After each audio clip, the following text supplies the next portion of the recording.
2017 is ending as the year skeletons came out of the closet. From sex to politics, there seems no one or anything that isn't safe this year from having the spotlight of a connected world peering into it. Fuck the Oscars, you know? Fuck the Oscars! Fuck you! I'll tell you!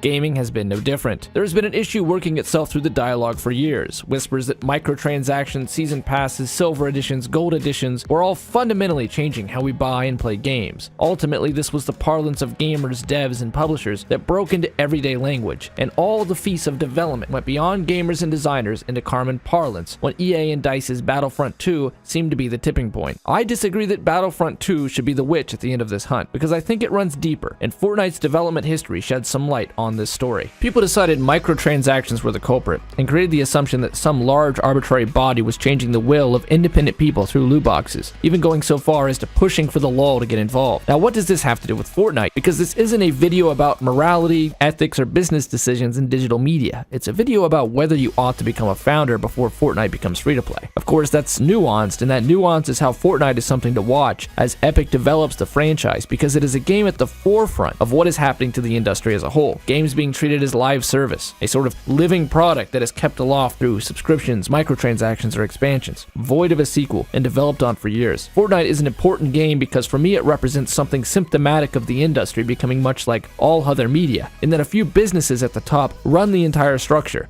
I'm not against this as a whole, but I wish there was more communication on the fact that only a few media entities really run the entire film, print, and music industry. And the same thing is happening in video games, where really only 2K, EA, Vivendi, Activision Blizzard, Ubisoft, Sony, Nintendo, Microsoft, and Tencent have come to dominate decision-making in the industry. Further, just how much their hand has been forced in the past by retailers. Fortnite is important because the game survived this evolution from physical copies to digital, to reliance on publisher and retailers, to independence, and why I feel it's so important for Epic to set a precedent here. I paid $150 for Fortnite when it first came out and became flabbergasted to find that I had paid so much money for a game that near paralleled a Clash of Clans, clicker titles, Candy Crush. I could download for free on my phone right now. Mobile games which I do not spend money on out of principle. I support the idea of games as a live service through the use of expansions, cosmetics, not as a means of gating the player. From chess to baseball, games are core to who we are when we leisure, and so gating something that can be crafted so long as one has a working imagination seems unethical. I'm still a proponent of paying a full price for a full product. Question becomes, how did we get to this point that a AAA game can use the gacha mechanics of a mobile game? And why in the world would I still recommend buying a Founders Pack if you're into the game? To do that, we have to look at how Fortnite was developed and how Fortnite's inspired concept and near perfect realization came to a jumbled and messy current realization. From 2011 to 2017, we went from this Cliffy B. New York City on the Jimmy Fallon Show. I'm Larry Herb, Xbox Live's Major Nelson. Cliff Bleszinski gave us a call, said, I'm going to announce the next game, and I'm going to do it on the Jimmy Fallon Show. Come with me. To this Cliffy B. You also recently announced that the game's coming to PlayStation 4. Because I hate Xbox. In 2011, Fortnite was announced at the VGAs. 2011 marks the 20th anniversary for Epic as a studio, and while we've been busy supporting Gears of War and Infinity Blade, we have something new in store for you. It's an entirely fresh and new experience we've been crafting here in our North Carolina studio, and you're not going to want to miss it. So live Saturday, Spike TV Video Game Awards, be there. Fortnite was a game jammed, conceptualized, and announced under a structurally different Epic and a different game industry as a whole. Fortnite was first imagined as a dark, gritty game being developed in Unreal Engine 3 with the horde mode of Gears 3 as the inspiration behind the game and the technology, but in a bigger and bolder fashion because they wanted to put it in an open world and they wanted to put survival as the focus and crafting, things like this, Minecraft. At this point, Epic thought Fortnite would be released in the not too distant future under the traditional retail model. No one could have predicted just how one game jam at Epic Studios and their decision to go all the way with this product would create huge shifts at Epic. Between 2012 and 2013, a year later, Fortnite would make its first in a series of radical shifts, as Epic also dealt with radical shifts in design leadership. The first major shift was Fortnite would be moved from the UE3 engine to the flagship game of Unreal Engine 4, where they would take advantage of the new technology to act as a sort of dungeon master for the game, reported Wired magazine. It was now touted as a PC exclusive, but still thought to be a traditional retail game to be available in 2013. The second shift came as Eurogamer reported that the game had changed art styles, saying one of the biggest departures from both Epic's Gears of War series as well as Minecraft is the cartoony aesthetic which art lead Pete Ellis said was inspired by Pixar film. For that gritty, hardcore, super detailed art, we love that, of course, but we can do other things as well. So we were really keying in on like Tim Burton's movies, Looney Tunes, animation to try and get this like over-the-top sense of motion and exaggeration into everything. The third shift was June of 2012, the announcement of Tencent's buy-in to Epic Games. Polygon broke the news. In June 2012, Tencent made a minority investment in Epic Games, purchasing approximately 48.4% of outstanding shares of Epic stock, equating to 40% of total Epic capital, inclusive of both stock and employee stock options, Sweeney said in an emailed statement. As part of the investment, 2 Tencent representatives joined Epic's board of directors. In addition to the 3 directors and 2 observers appointed by Epic, we're thrilled to have a world-leading partner in Tencent who gives Epic unique access to the Chinese market as we head into the next chapter of our 21-year history as a leading independent developer. The fourth and final shift was realization that Fortnite was now being developed under a new vision of the studio, as Epic luminaries left seemingly overnight and sister companies were closed. Polygon reported, since the group has the right to nominate directors to the board of Epic Games is accounted for as an associate of the group, according to the report. In the months following the acquisition of stock for $330 million, a number of high-profile people left for Epic Games. A month after the acquisition was finalized, Gears of War producer Rod Ferguson left Epic Games to work on Irrational Games' BioShock Infinite, and 3 leads at Bulletstorm developer People Can Fly, which was acquired by Epic in 2007, left. In October, Cliff Bleszinski left the studio after 2 decades with the company. In December, the president of Epic Games, Mike Capps, announced that he was retiring from his role at the company and transitioning into an advisory role, as well as remaining on the Epic board of directors. Earlier this month, Capps gave up that connection with the company too, saying he is no longer affiliated with Epic. As 2012 ended, Fortnite was a game that had ditched its art assets, saw the company building it have a change in business leadership, lose its design lead, and face the battle to be the flagship product of a new technology. Cliff was around in the beginning of the project and really foster the peanut butter and chocolate of the beginning of it. So he saw that and he thought that was a pretty cool thing. You know, he and I talked about that when I began. He's like, I have a lot of, I think this is going to be a big concept and we're going to need a lot of help to bring this one to market and get people excited about it. Welcome to the Game Informer Show. I'm your host, Matt Helgeson. We had a sort of late breaking news yesterday that Epic Games Cliffy B. Bleszinski is actually left the company. And he was somewhat involved with Fortnite too, wasn't he? That's what was weird. Yeah, when we were down there, we were just talking to Cliff, and he said that he was working the most on Fortnite. Rod Ferguson, Adrian Himmelaars, and we have Cliffy. All those guys are gone. I look at it and I kind of get panicked, and I don't even work there. I mean, just because I like Epic's games, and it's really odd that these people would want to leave. Who are the creatives at Epic at this point? I mean, no doubt there are a lot of smart developers down there, and I have no doubt there's one or more of them that are ready to step up into the limelight and be the sort of lead development talent there, but we don't know who they are. So it was sort of left to me to figure out how we were going to implement the big ideas of the team. Darren Sog would take on this job as the creative lead. A year past Fortnite's announcement, the company it was born within, its engine, its lead, and its graphics were all being completely reshaped. Tim Sweeney kicked off 2014 by telling gaming journalists, yes, it still exists, as most felt the game had died in development hell in the last 3 years of production, after missing its intended 2013 release. Epic would go one further, featuring it on the May cover of Game Informer magazine, displaying elements on the cover that would be explored in the alphas that began in the same year. The game was to be about a persistent base in which players raided storm areas to get resources to build up their base. The absolute raw thing is that they're going to be masters of what we're considering the home base. This represents sort of a group of heroes that have undertaken the task of saving the world from the oncoming storm. Our storm is our mysterious force in the world where the monsters come from.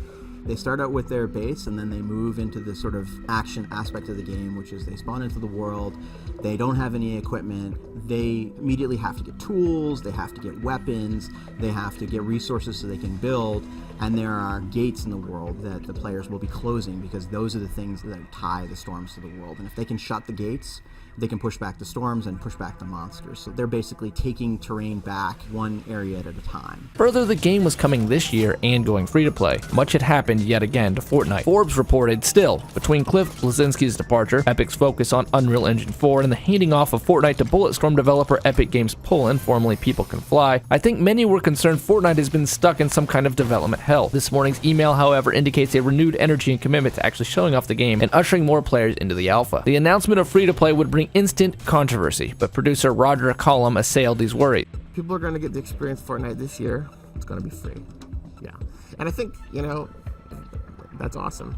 It's a great way to have a conversation with players because they're not obligated to like it. So we have to do our jobs. We have to be, awesome game creators to say it's worth your time to play this game. And I think we've done that. We looked at the people that were doing it really well and we're saying, we could do it that way. There are ways to have our game be free and have it be fair. Our game is definitely not pay to win. It is just an experience to have fun. We know that the more that people play and the more people play, people will buy into it. If you like it, there'll be something about it that you'll want to spend some money on. And if you don't, that's fine too. Of course, it's business, but it's also one of passion. We're going to do things really smart and super fair. April of 2014, Rock Paper Shotgun will report that Fortnite was going free-to-play and would be going into alpha with the first technical tests. This free-to-play change and how we got from the described free-to-play model to the one that would launch in games where fans question whether business decisions set off in 2012 were having more of an impact on Fortnite than fans were led to believe. When asked how this free-to-play model would support them or if this model change was the result of Tencent's buyout, Polygon reporting on what is the future of Epic. But coupled with some high-level employee departures, the closure of its short-lived Impossible Studios, and an investment from Chinese internet company Tencent, it seemed indicative of a shift in priority at Epic. Tencent's minority stake in Epic, it owns 40% of the company and League of Legends maker Riot Games, could be most reflective of its new direction. In July of 2014, Rock Paper Shotgun would do an interview with producer Roger Callum on how they would avoid pay-to-win problems. Right now, we envision primarily cosmetics. We haven't really worked out all of our plans on what will work there. We're going to look at our audience and see what they think is valuable. We could say hats and backpacks and shoes and beards and glasses. That's the initial plan, but I don't know if that's compelling. I think they will be, but we need to investigate. Further, by the end of 2014, rumors were circling that Fortnite was also coming to consoles. Suggs commented for Eurogamer, "We are currently the biggest team in the organization," Sugg told me. "Fortnite has actually been the company's primary focus for quite a while. We do the lion's share of the development teams. We're working with the EGP, Epic Games Poland. We have engineers in Epic Seattle, and obviously we've got tons of guys here at HQ, so we're definitely the biggest project that Epic is currently on. But we're a living project. The first closed alpha test then went live in December of 2014, and while rough spots in the game existed, it was celebrated by testers as a deep, exciting strategic game that even featured a 5v5 PvP mode where players had to defend a unicorn statue similar to a sentry from being destroyed." IGN would report, "Epic's Fortnite bears so many influences, it's hard to know where to start describing it. It has the cartoon visuals of Team Fortress 2 and the apocalyptic resource scarcity of State of Decay. It combines Minecraft's open-world construction with Far Cry's emphasis on player ingenuity over scripted solutions. It marries the cooperative combat and RPG advancement of Dota to the pick-up-and-play appeal of Left 4 Dead. Currently, Fortnite is only planned for the PC, but given the success of other open-world games on consoles, it wouldn't surprise me to see the game make its way to one or more of the three big systems. It's Epic's big point of wanting this game to reach as wide an audience as possible, which makes sense given the game's free-to-play model. While the team offered the usual assurances that Fortnite won't be pay-to-win, I was to hear that the revenue model won't include weapon rentals or a general sale of power." How do you actually get the schematics though? What are the ways that you can get schematics? You come to the store. So here's the store. So schematics are dropped from Loot Llamas, and you basically click buy one after you have enough V-Bucks, and you get V-Bucks through playing the game. So quests, Plankerton, or I should say outposts. So Stonewood, Plankerton, Canny outposts unlock more V-Bucks for you, as well as playing the main missions. Cool. Can we buy one? Let's buy a pack. I was actually sort of hoping, because this is my main account. See how I'm up here at $2.99? I was like, man, you want to get to $3.50? I was like, man, I really want the Survivor Llama. Now I will buy one if you okay, we'll go for it. All right. By the end of 2014, players have a game that survived a staff change, a lead change, an engine change, a company restructuring, change in graphics, and now had gone from a PC exclusive to a console and PC game launching through Epic's own launcher via free-to-play. Fortnite comes to life in 2014, but it's during its slumber the radical changes set off in 2012 would produce a free-to-play game, given MMO features, and now launching for its own client. Tim Sweeney would say to Polygon that he felt Epic was moving in the direction of Riot or Valve. 2015 would see what many alpha players argue was the best state Fortnite had ever been in. 2015 would be the same same year Fortnite hit Online Test 6, which saw the game get defined systems instead of subclasses. Players picked a Hero Diablo style and went down a skill tree of their own choosing. The SSDs were bases, where players had linear paths to seeing their fort grow in power, and survivors were intuitively staffed into these buildings. V-Bucks were given to each mission. Instead of defenders, there were turrets, and each class felt specialized and unique. The fact of the matter, we announced this game too soon, Tim Sweeney said. What I can tell you is this game has been in development for a long time for very good reasons. Mike Fisher, president of publishing for Epic Games, would do an interview with VentureBeat for another preview event, stating those reasons include an upgrade from Unreal Engine 3 to the more powerful Unreal Engine 4, and an increase in overall size and ambition. Scope and scale of the game has increased from a game jam concept to a rich, full-fledged world, Fisher said. We saw only a small slice of that scope and scale during a recent hour-long hands-on demo of the game, but what we did see came across as a lot of intriguing and highly disparate game elements that don't quite yet gel together into more than the sum of their parts. Overall, the theme was Fortnite was a complex, feature-rich game, coming together but not quite to where it could be before release. However, this would be an issue that as of 2015 looked near solving. With the advent of in-game content such as Block Party for alpha players, basically the consistent issue was that Fortnite had looting, shooting, building all working fine, but the learning curve was intense, the crafting systems complex, and there wasn't a bridge to tie all the different elements together. With another year of alpha announced, fans felt confident that this very issue they would solve. To heal you or your teammates as you upgrade it. Each of the buildings has multiple sub-buildings that you upgrade over time. I've only upgraded these to level 1. Maybe I should just go ahead and upgrade this. That would be good. So essentially, the each of our buildings is essentially the character sheet for your commander level and for your commander's experience within the game. Cool. So let's jump over to the heroes real quick. We can kind of talk a little bit about what each of the hero classes are, and I know that when we jump into gameplay, we're going to have different people playing. Yeah, the constructor is our proficient builder. Everybody in Fortnite can fight. Everybody can explore. Everybody can defend. Everybody can build. They have access to all the tools. But the constructor is a guy who's really defensive in nature. He makes your fortresses stronger. He has the ability to heal walls. Let's see, what build do you have, Zach? So I'm set up mainly for base defense.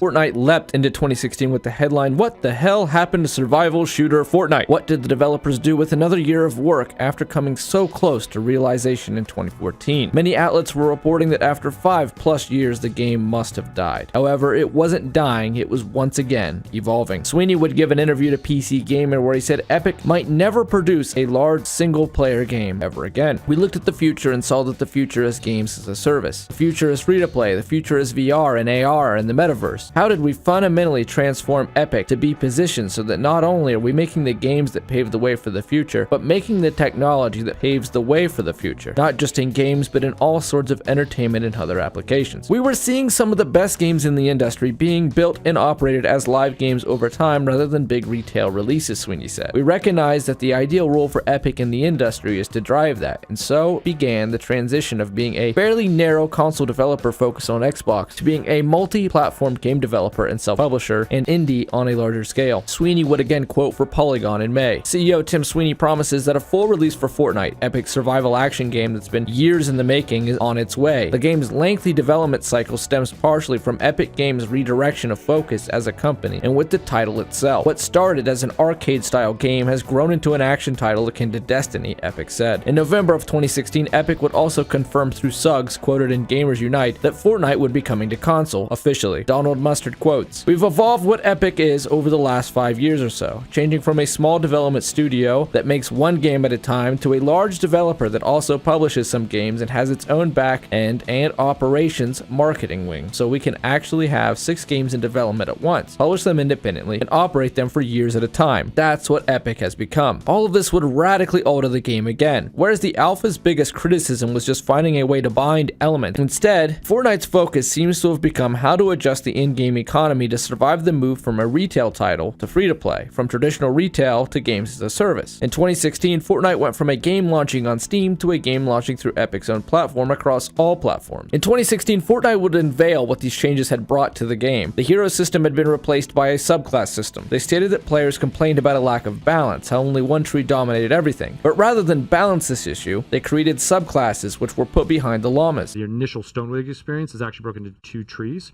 and then we clarified the requirements for what you need to do to unlock the next tree. So, it's now clear that you have to purchase 30 nodes in order to get into the advanced skill tree, and then in the advanced skill tree, I want to say you have to purchase 25 nodes to get into the rest of it. But as soon as you unlock the first into the advanced skill tree, you can immediately see all of the opportunity that Fortnite has. Gotcha. How could this happen to me? I made my mistakes, got nowhere to run. The night goes on as I'm fading away. I'm sick of this life, I just wanna scratch. Placed into the game were the workings of a mobile game where gear came from one source, the almighty loot box, and linear paths had been diluted by putting it behind RNG. The research tree and changed rewards for missions created a system of diminishing returns, resource fatigue, and literal time gate, along with the introduction of the now infamous question players have to face every time they play a game: time or money. In July of 2017, the game released. A strict NDA had been in place, forum posts were destroyed, there was little record or information outside of a 2014 interview by Roger Callum on just how the microtransaction model would work, where he mentioned, as we talked about earlier, that the game would only get cosmetic. Gearbox published physical copies of the game for $60 at retail, which did not mention that the game is in beta, and the early access here doesn't mean pre-ordering, but that you're supporting a work in progress, that you're buying to be a founder. Plastic wrapping. It says includes Storm Master Weapon Pack and connect. That buying a used copy exempts you from founder status, where mentions that loot in game is centered around a loot box. Ars Technica headlighted their review. Fortnite poisons a potentially great game with agonizing free-to-play limits. PC Gamer gave the game a 55 out of 100, reviewing it as the full game because of the physical copies, saying, "Nothing about the persistent macro game is exciting at all. I don't know why it exists, other than to feed into systems that will presumably make up a free-to-play model sometime down the road. I don't enjoy running out of ammo with no way to craft more mid-mission. I don't like leveling up or retiring survivors, heroes, traps, or guns, one after the other, for indiscernible stat gains. I don't like how crowded the inventory gets or how oblique crafting recipes can be. There's no name attached to required items, and the icons for them are super small in some sections of the UI. I don't like any of it, period." IGN said, "Fortnite is a fun world with great action gameplay and clever building systems, hamstrung by overlapping progression systems that force you into monotonous missions for diminishing returns that soon tarnishes its great first impression. Why now, for whatever reason, would I still suggest buying a Founders Pack? For one can make their own mind up on just how Fortnite from inception to delivery became what it currently is. Because Fortnite, from its history to this day, is a game in flux."